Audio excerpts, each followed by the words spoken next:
I just gave a workshop to a group of college professors at the very college that I'm a student in.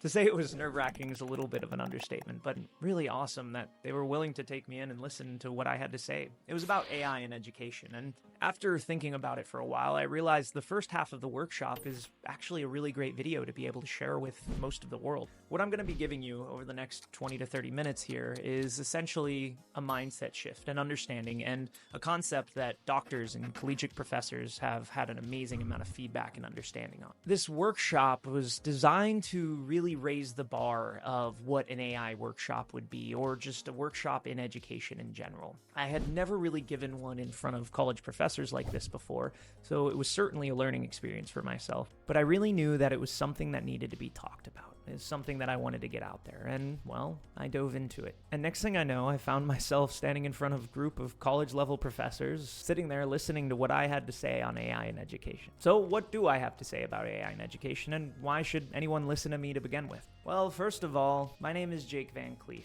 I'm a former Marine, CEO of Van Cleef Media LLC, and an avid academic in the world of political science, economics, and technology. When I was 14, I found myself deciding that I wanted a gaming computer, but I didn't have gaming computer money. However, plenty of people told me that if you built one, you could save a heck of a lot of money. After some time, I was able to piece together a computer and started the lifelong journey of being able to piece tech together into my life. This led into network classes and all sorts of things in my high school, and eventually I joined the United States Marine Corps. During my 8 years in the Marine Corps, 5 of them active duty, 4 overseas, I delved into the world of cryptography, intelligence, avionics, all these crazy systems. I worked on the F-18. I was experienced around transitioning from the F-18 to the F-35, and that's actually where I really dove into the crazy world of algorithms and technology and weapons and radar system. And this is actually really where I experienced the power of AI firsthand. This was almost 6 to 7 years ago now, but the F-35 has some extremely powerful systems on it. And I remember one story of an F-35 that was coming in for landing. The pilot ejected, and the artificial intelligence or algorithm system was able to keep the plane flying for quite a bit of time and eventually actually initiated a landing system for it. I think recently there was actually an F-35 that a pilot ejected and it just kept flying along because, well, the system was that powerful. Now, that was the first time that I really realized just how strong these algorithmic and robotic systems were. Of course, I had read Isaac Asimov and The Matrix and Terminator and all these things, but it was a start of something new. I realized at that point that if I didn't understand these systems, how they worked, what they did, I'd be falling behind. Fast forward some time, and of course, being in the Marine Corps, we had our own experiences. The generals, the fighting, the anger, the war. We lost our own friends, jets, planes, all sorts of terrible happenings, and I started to become angry. I started to be upset that I had no power in this situation that seemed so awful. I wanted to have a voice. That eventually led me to, well, leaving the Marine Corps and pursuing higher education, specifically political science. I realized that these ambassadors, these individuals who were deciding the discourse of the time, were the ones who were giving advice and looking at this system, figuring out how to stop war or create war. I wanted to be a voice in this area, and I knew that technology would be a part of it, but I didn't know originally how it was going to start. Fast forward a bit, and I'm looking for colleges to attend. I see a specific program of political science at Flagler College in St. Augustine, Florida. Specifically, a class taught by Dr. Rowell. It was called Bin Laden versus Gandhi. Now, this class obviously has nothing to do with technology and AI, but had everything to do with politics, conflict, the very spectrum of thought, and I was immediately interested. I applied, got accepted, wandered in, took my first few classes, and was hooked immediately. I knew that's what I wanted to pursue. At first, it started diving into AI about 2 or 3 years ago, heavily in my writing. I was trying to find ways to increase the amount of money I could make on Upwork or on Fiverr. Obviously, being a freelance writer at the time, I was doing journalism. I was traveling through the Middle East. I went through Palestine, Israel, Egypt, all these different places, and I needed someone to edit. And I had hired editors here or there, but I found that AI was doing it 10 times better, or at the very least, I could give it to my editors and they could do it 10 times faster. I started to see that I could output a lot more articles a lot faster. I started going from 3 articles a week to 15 a week. I explained this in more detail in my prior video about group chat AI, so I won't go into too much about this, but it piqued my interest. Eventually, I started using it in the academic world. I dove into the imaginary world of artificial intelligence and political science. Eventually, I was fortunate enough that one of my professors actually allowed me to use it in a paper as a co-author. What I was trying to do within this paper is have the AI actually read through various documents, become a summary or a literature review of these documents. And my paper was based around my own literature reviews as well as an analysis of the literature review that the artificial intelligence, the language model, did. So my paper was essentially 3 papers within itself: the standard literature review, the literature review that the AI gave, as well as my analysis in it. And this was the first time I realized that using AI in a paper isn't just about increasing workflow. It's not just about doing something faster. It's about creating a higher quality that I wouldn't have been able to do on my own. I was simply analyzing its ability to be involved as a tool within the political science major. Fast forward a little bit more from there, and I found myself writing an entire 50-page paper that I submitted for publishing. Again, I speak more about this in another video, but I outlined exactly how I was using the AI. I found new ways in which to use it that increased my workflow, but increased my quality. It changed my entire dynamic and view on it. I used it in a way to enhance my abilities rather than a crutch. It opened up my eyes to make me realize that this isn't just some simple write things for you or do a task for you. This is a new way of working, a new way of exploring and shifting your workflow. And I got even more hooked. I started sharing this with other professors, working around with them. And in my own company, Van Cleef Media, we were using it everywhere, from our editing to our data to our writing. We were trying to keep our quantity the same, but increase the quality exponentially, or do things that were just simply outside of our capabilities. We weren't trying to devalue the expert's output. We were simply trying to have the expert's output and then add it to our own expert output. And this is really where I started to share with professors that the issue of AI in education was far, far deeper than anything I had realized. It wasn't actually an issue at all with the tool. It was an issue with the mindset. How is education supposed to be? What is the definition of education? And actually, this concept comes from another YouTuber who I'll link down below, who speaks on AI in education, and I really recommend you check out his video. And his definition was giving the resources and the guidance to students to be able to reach their full potential. And that's a really great definition. And honestly, it's a really good way to understand that AI isn't going to destroy education. It's not going to take professors' jobs. It's going to take the robotic side out of it. And with that side out of it, the most important part now becomes the human, the individual, the very specific perspective that each professor and student has. That now becomes more valuable. And I believe we're seeing that everywhere around us with news articles or documents or businesses. Everyone has the resources, is giving the output of the expert. But the value is truly within what is around us. I think I gave this in an explanation on one of my shorts, but imagine guns for a moment. When we were sitting there hundreds of years ago, guns were very, very, very, very challenging to find and to make. The resources that it took to make them, the time that it took to craft them and place them together, even at the most mass manufactured sections, still was long and lengthy. Yet human labor was easy to find with guns. Almost everyone knew how to carve pretty well, and wood carvers around guns were abundant. Almost everyone had a custom carved or wood carved gun. Now, guns are mass produced, stamped out hundreds of thousands at a time, and having a custom carved wood gun is extremely valuable. It's very rare to find that, and you'll find that the industry actually flipped. Now, the wood carver, the artisan behind wood carving, has become this valuable artist, this aspect that is more valuable. So the addition of technology, the addition of new ways to use technology didn't destroy the value of the old individual or the old artist. It actually increased it. It made it more valuable, but it made it more important. It made it more focused that the expert truly needed to be an expert. And that's what's happening with artificial intelligence. Knowing how to write isn't enough anymore. You need to know how to write with tone, with understanding, with expansive gratitude. And that's always been the case, but now it's more important.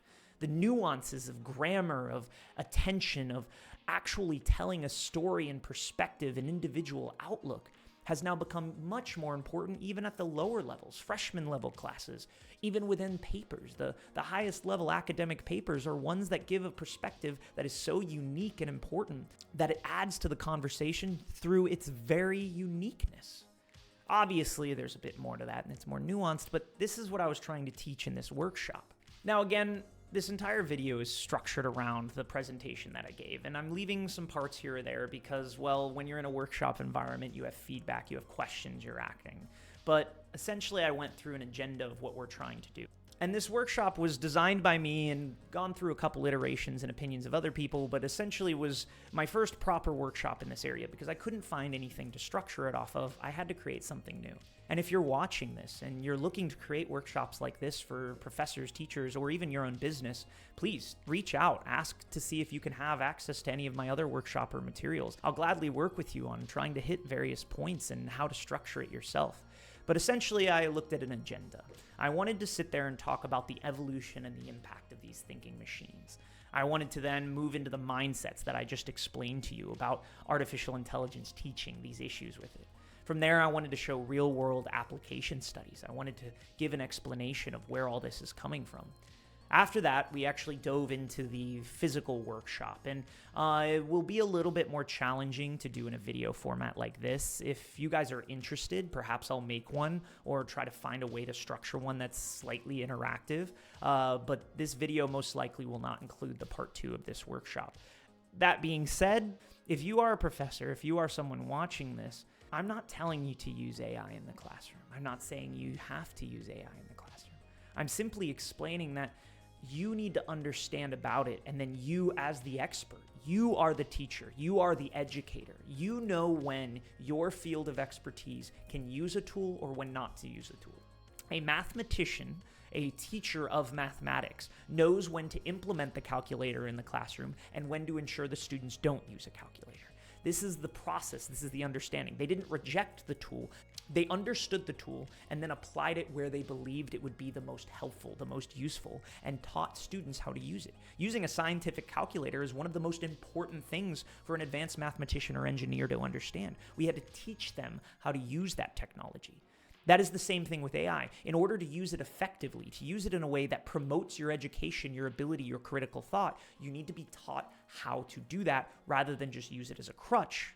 And that's the important, again, of this entire workshop. It's not just using AI, it's what is AI doing in education. Education isn't going away.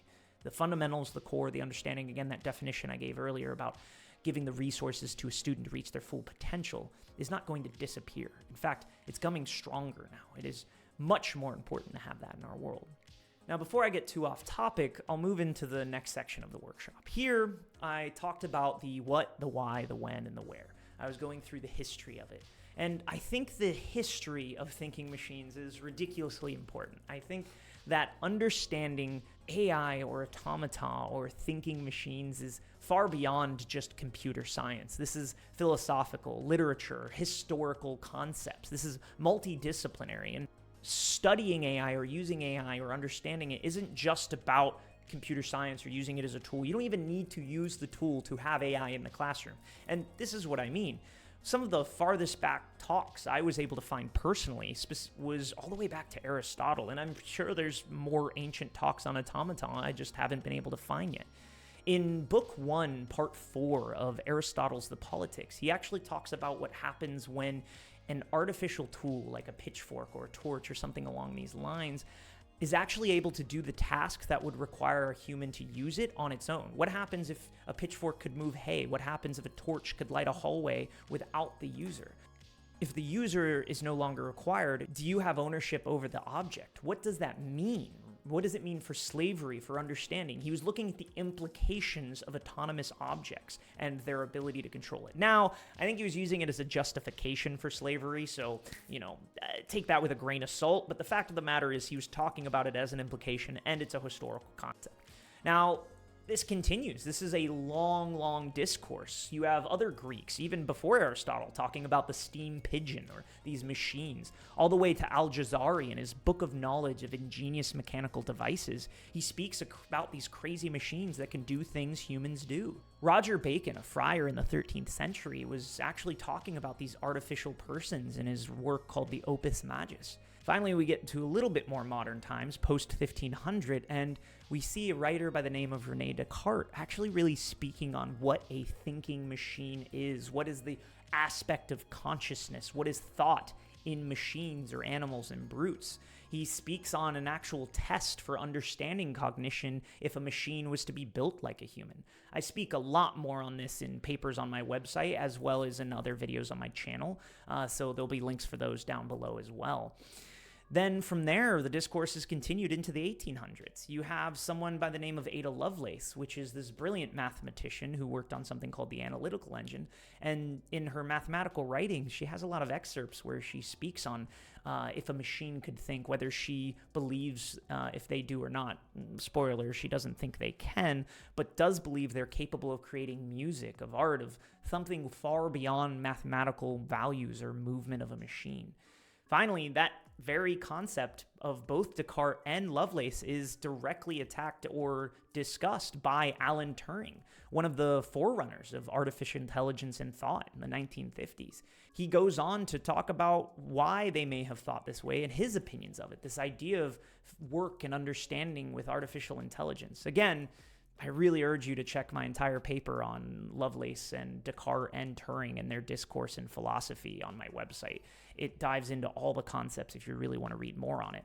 But in the value of time, this is the history of it. This is the concept. This has been an argument throughout time, and it hasn't destroyed education. It's merely bolstered it. This is philosophy, history, politics, arguments, mathematics. And really, it leads us into the modern day, which is very interesting. And that eventually leads into today. What are the modern criticisms? What are people saying? What are they arguing about?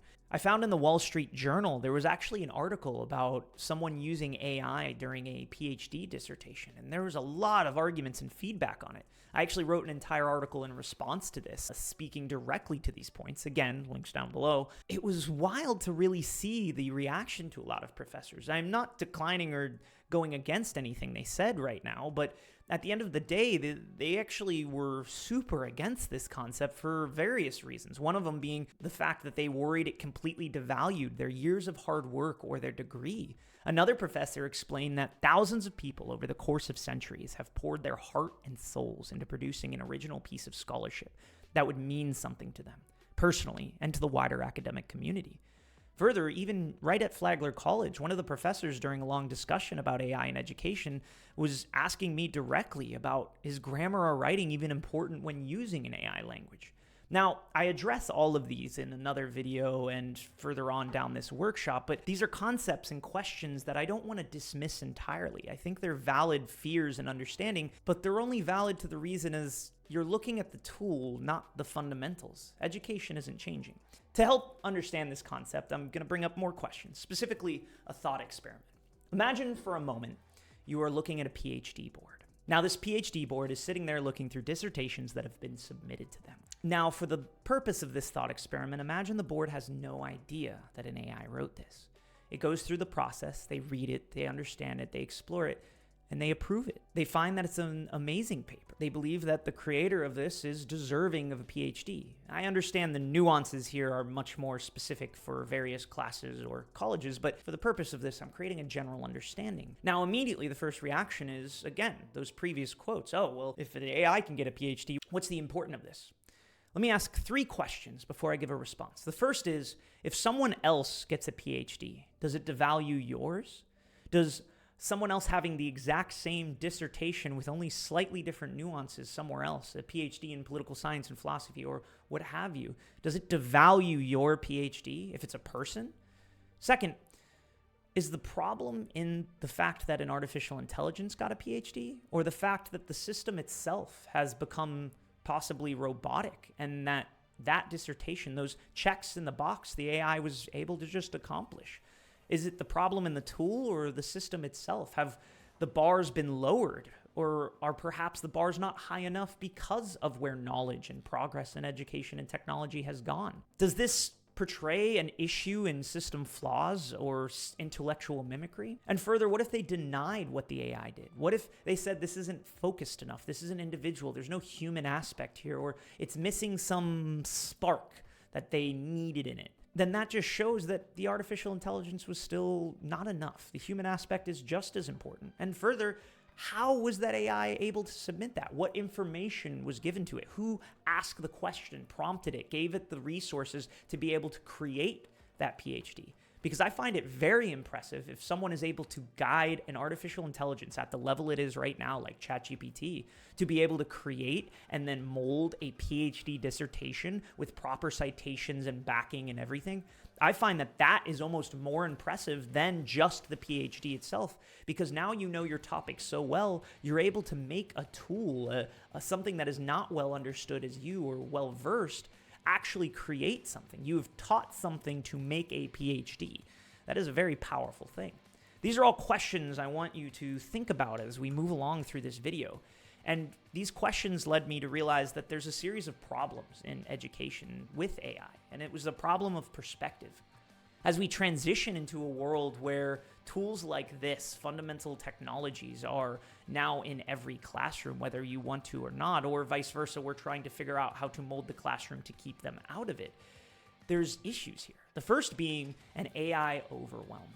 Educators are grappling with this issue and fear of how it's affecting their value. Are AI going to replace their jobs? Are their classes now not as valuable? The list goes on about these fears.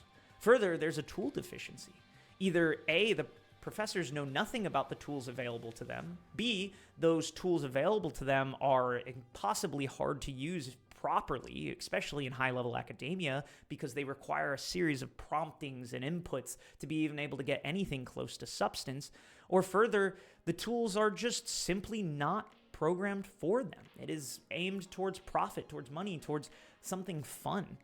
And then finally, there's no community to speak on this. There's articles and there's groups here or there, but at the end of the day, for college-level professors, for high-level education, there's not really a large group or individual forum that this is being spoken on. I see broken up parts all over the country. I'm applying to consortiums right now in the state of Florida to actually address these problems, but at the end of the day, there seems to be no place where we can just discuss, should it be in the classroom? How should it be in the classroom? This is how I'm using it in the classroom. All these various things and concepts, there's nothing there.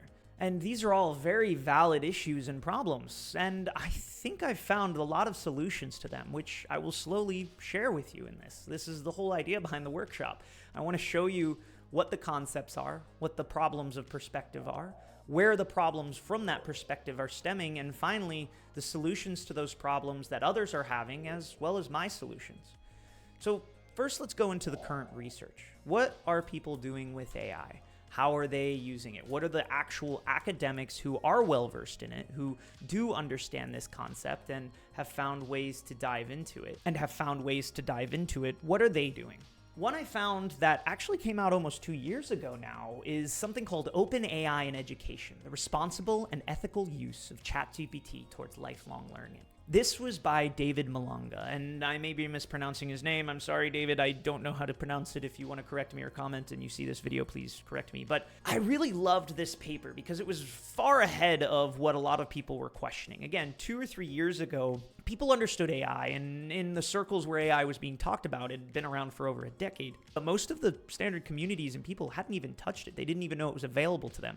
It really wasn't up until a year ago that a lot of people started using it in these last 6 months that it's truly become integrated. And this paper jumped ahead of all of that. It looks at the ethical use of it in education. It highlights issues of bias or privacy, right? One of the quotes is, "The use of ChatGPT in education requires respect for privacy, fairness, non-discrimination, transparency in the use of ChatGPT and a few other factors," diving into these aspects of how do we use this? This paper was asking the questions before the questions had come out from everyone else. And I think this is a good base ground. On the opposite spectrum, how are these tools being used in real world concepts? One of my favorite, and the reason for this is because of the proof it shows, is something called Fun Search, making new discoveries in mathematical sciences using large language models. This was by a group of scientists, but specifically Fauzi and Romera, where they used something called function search. It was a machine learning program that they threw a whole bunch of mathematical functions at, and they had them half solved, and they were slowly training it and giving it solutions and teaching it how to solve these functions. Eventually, it was starting to solve them very regularly and very well, impressively so. One day, they finally gave it a function that had never been solved. For over a decade since it had been created, not a single mathematician in the world had created a solution for this problem. It was able to solve it. Granted, after some time and some iterations, but this is mathematical, realistic proof that Artificial intelligence models, machine learning models, can create something novel. It couldn't find that solution anywhere on the interwebs. It wasn't trained on what that solution would be. It was trained on the method to acquire the solution and then found it itself. People may overlook this paper and just kind of gaff at it and be, oh, another mathematical thing, but this is true mathematical proof that it does something novel, or that these algorithms are capable of novel outcomes. The argument is cut and dry. It's simple. It's right in front of us. And this paper, while very computer sciencey, and I'll link all these below, proves this aspect and is, again, another way where you don't even need to know how this model works. You simply need to look at those implications. This is something a philosophy professor could speak on, a political science professor. Anyone could mold it to their expertise. And that's the point here. You don't have to use AI. You don't even need to know how it works fundamentally. You don't need to know how your phone works. You don't need to know what the little processor and the waves of frequency that are coming out of its antenna are doing to be able to get useful output out of it. You can use it in terrible ways. It can detract from you and do awful things to distract you, but it can also be used in amazing ways to connect you and move you and get research done faster. This is the same thing.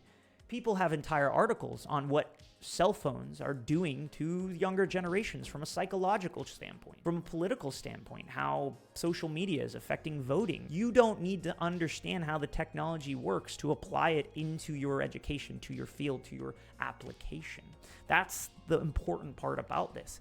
It's another tool. If the printing press came out and you were not studying its effect on people, you were 200 years later as a historian, even though it's a technology, that historian may not even know how to build the printing press or the intricacies of it, but they do know its effect on writing, on biblical, on religion, on all these aspects. This is what I'm explaining here. You do not need to use AI in the class, but you do need to understand, at least a little bit, how it's affecting your field of expertise so you can share that in the classroom if it comes up, if you so believe it would help your education, which I truly believe it would, especially for students nowadays. Further, I moved into a very interesting instance of, one, using AI for finding academic papers as well as reading them and using them. This was a Chinese paper that was completely written in Cantonese or Mandarin. I apologize for not knowing the difference, as I'm not well versed in the writing systems of Chinese Hanchu. I could only read the first part of the paper because that's what was actually translated. It was the abstract and the title. All the rest of it was written in Chinese. And it was talking about using artificial intelligence to help Chinese students learn English. And they had control groups. They had set this up as a proper experiment. And they were able to see the benefits, the use of it. Even without using the AI, their English skills had increased. And I had used AI to take that entire PDF and not just translate it in the aspect of Google Translate, but in context from a researcher's point of view, because it's reading the article in Chinese, no problem. It understands the context of the article. Whether it's in English, Chinese, Hebrew, or whatever language it's in does not matter. The data, the information, the context is the same to the artificial intelligence. So asking it to explain it to me is no different than if it was an English article. And so it's able to give me information directly from the article. And to test this, I ended up finding a English translated one from the same school, and it was almost spot on what information it gave me. It was perfect. So now I was able to read articles and do research in places where I never would have been able to touch before, but not just from a Google Translate perspective, from a true context perspective. And this shows that AI in itself is more than just computer science.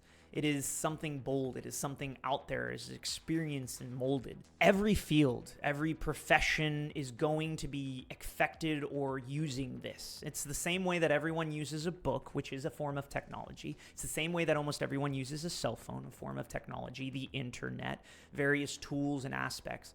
It is a fundamental tool. And it is going to continue to become more of a fundamental tool as time progresses. Regardless if you're in ethics, anthropology, literature, there's a way to look at it, to nuance, understand it from your expert perspective. In fact, your perspective has now become more important. The individual use of an expert has now become more valuable because everyone has access to the base layer of what experts are. Your interpretation of that output has now become more important. Your critical thought about those theories, those ideas, has now become more important. AI is not making you less important. It is making you as an individual far more valuable. You as an individual, your unique perspective and experiences have now come to the forefront of what is important in papers, in literature, and understanding, in journalism, in science, and business, and mathematics, in every single field. You have now become more important because there is only one you, and there's thousands of articles that are not you that AI can make based in your expertise. I eventually, using all these tools, this time, this effort, this understanding, eventually applied it to my own passionate paper, one that I submitted for publishing, peer-reviewed, accepted for publishing, and actually used artificial intelligence multiple different ways within the paper, and even spoke on that artificial intelligence itself from the perspective of a political scientist and economist. It allowed me to really see how this could be applied to the academic world at a whole other level. I was using AI as a tool, as a chisel. The paper was a block of marble, and the AI was another chisel at which to chisel away at this block and finally make this beautiful sculpture. And I use this allegory in the other video, so if you do watch that, I'm sorry for sounding repetitive, but I find it to be the best allegory on this. I don't want to dive too much into the aspect of this because I made an entire video on it. However, just understand that this process is going to be a process many use. And I've outlined this process into a kind of acronym. And I know acronyms can be cheesy and annoying and absurd, but I really just think this outlines it. And the acronym is THINK. THINK. T being thoughts to thematics. It speeds up the process of you simply sitting there and dropping things out, getting stuff out of your head. I will literally pull open my phone, pull open a transcription, which is technically using AI software, which many of you may realize already, and talk and explain my ideas. What am I wanting? How am I thinking? What do I want in this paper? What sorts of resources? And after 10, 20 minutes of just simply talking to it, I copy that entire piece, throw it into ChatGPT or an AI and say, can you organize this for me because I'm trying to do this type of paper or this type of concept? From there, I get that organization and I use it as an heuristic helper. As a heuristic helper, this to create connections beyond the thematics that I already had looked at, right? This aspect of being able to say, hey, let's look at it like this. Let's structure it here. Based on other political science, this is what they're doing, so you can either do the opposite or this, right? Just really connect and formalize all of that word salad that I threw onto the page. From there, I can take that somewhat structured movement and allow it to integrate data. Perhaps I'm not too great at our language, or perhaps I'm not well versed in another field that affects what I'm writing about. I will ask it to look around, to dissect it, to give me aspects that I could apply to it. Perhaps I can do studies or use consensus algorithms, or I can use other aspects to bolster it. To give an example of this, imagine you're an engineer and you want to really get this concept of your mathematical outline or your design out to people, but you want to speak on it. You want to make a simplified written version or explanation that can apply to people outside of your field, but you don't really know how to speak in more layman terms to be able to progress it for them. You can speak on it however you want and use AI to create and craft a document or an idea to explain it better to people. You do not need to be an expert in explaining your writing. AI can do that for you so you can focus on what makes you an expert, and vice versa. You're an amazing writer in literature and you're focusing on that. That's what you're spending your time and effort in, and you want to talk about mathematics or use some sort of mathematical proof to be able to apply to your writing in the smallest way just because you think it would be useful. You can ask AI to then do that, to actually apply it and share your writing and mold it together. From there, you can go into N, navigational nemesis. This is one of my favorite parts about this, which is you can tell AI to disagree with you, to act as an enemy, as a debater.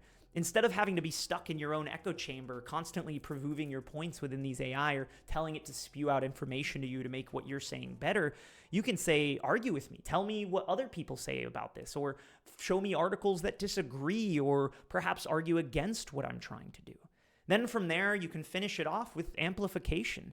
You can ask it to suggest other perspectives that might add to it that you hadn't thought of. You can ask if it sees any bias in what you're saying, or even just provide a better context for you to understand. Ask it to explain a concept to you based on what you've already told it. THINK, think. Again, acronyms are cheesy, but this is the process I use for nearly every paper and every tool out there that is artificial intelligence. Even this process itself is not just AI. I think plenty of people use this process already when they're going through any sort of tool, whether it be JSTOR or any sort of database or a calculator. Is how is it going to help me get to where I'm trying to be?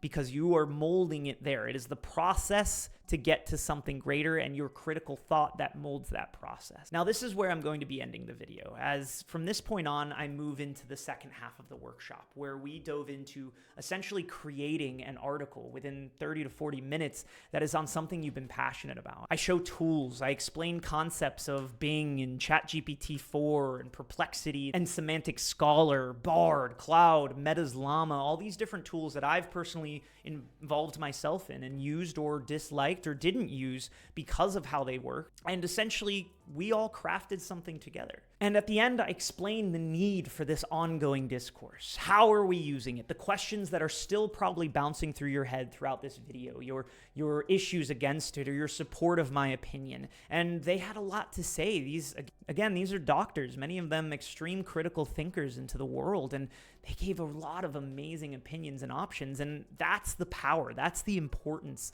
of why I think people need to get together and speak on this more, talk on it more. And if you remember at the beginning of the video, I talked about 3 problems that I think a lot of these questions stem from. The first being the AI overwhelm, the fear of being replaced or there's too much out there. The tool deficiency, that even of what's out there isn't useful or is hard to use or it's just impossible to access. And then finally, that community void. There's nowhere to have this discourse that's so important. I mentioned this in quite a few of my other videos, but I created the Quantum Quill, which is a collection of solutions to this problem. It's completely free to join. I'm trying to get as many people in here as I possibly can because of how important I think this topic is. I wouldn't be making 40-minute long videos by myself that maybe 100 people watch if I didn't think this was super important. The Quantum Quill is something that I hope answers the AI overwhelm by demystifying things. In the way that I explain this video, I want people to speak on how they're using it, specifically professors. I'm adding my own courses, my own understanding, videos like this, newsletters like this to demystify and create this kind of streamlined understanding of how AI is involved in education. Further, my team has been creating a tool called the Duba, which I've recently wrote an article explaining, and you'll see down below, as well as explain deeper in another video, where we're trying to actually solve all these problems of hard-to-use tools or tools not catered to education and academia. From there, I also have an entire collaborative hub involved. It's a forum, it's a place to comment, to share videos. Professors can create their own courses within it. Professors are able to sit there and argue and explain, I don't want to use AI in the classroom, and here's why. And this is the discourse. I'm not going to sit here and tell the expert how to do their job. I'm going to share with the expert what I know is useful and see where they can use it in their job, in their passion, in their field. Now, this, I believe, is one of the longest videos I have ever made. And if you've made it through all the way to the end, I truly want to thank you. This is my passion. This is important to me. I'm trying to share information. And if this workshop, if these concepts are truly resonating with you, I please ask you to reach out. Work with me. I work with Flagler College. I work with other universities and professors around the country on figuring out this issue. And I believe I will continue working around this issue for the next decade. So if you want to be involved, go ahead, join the Quantum Quill, reach out an email, watch more of my videos. You can find me on Instagram, TikTok, Facebook, all of those things, but I need your help. I cannot do this without many professors being involved, without the community at large arguing, talking, debating, giving solutions beyond just the solutions that I'm finding. I promise that the most important key to this is discourse, is collaboration. And through that collaboration, we'll find that the value of humanity is increasing, not decreasing. AI is not replacing us. We are not destroying who we are. And if we are destroying who we are, we need to find what is happening there and figure out ways to solve that problem, as we always have, and I hope always will. So, as always, have a good day, my friends.